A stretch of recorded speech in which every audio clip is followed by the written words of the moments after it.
Oras ng kwento. Kwento ako sa inyo. Nung nasa ikulong ba itong palamang ko, nagising ako, wala ka na sa tabi ko. Ayun na nga, nagising ako, at sa mga araw na yun ay may pasok. At mga alas 6:50 yun ng umaga. Napakalakas ng ulan at parang bumabaha.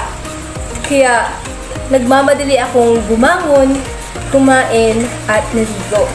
Sinabihan ba ako ng lola ko noon na huwag na lang daw papasok dahil wala naman daw papasok sa mga ganoong sitwasyon. Ngunit pumilit pa rin ako.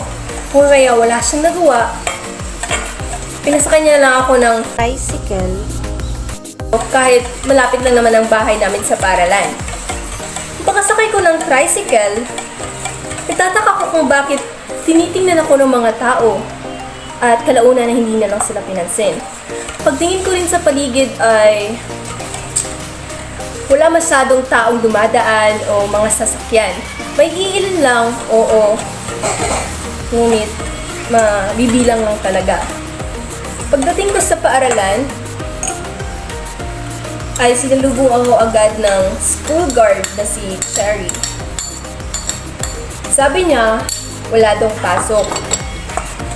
Dulot ng napakalakas na ulan at bumabaha sa maraming lugar.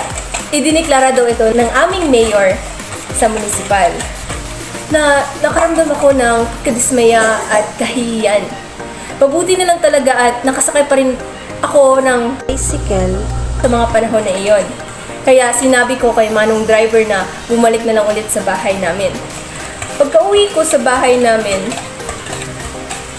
tinawanan ako ng pamilya ko at pinagalitan pa ako ng lola ko dahil matigas ng ulo ko.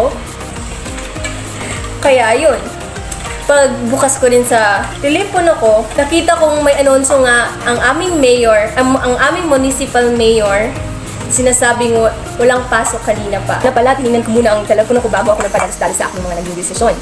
Ayun ang resulta ng aking nagawang desisyon na kahihiyan.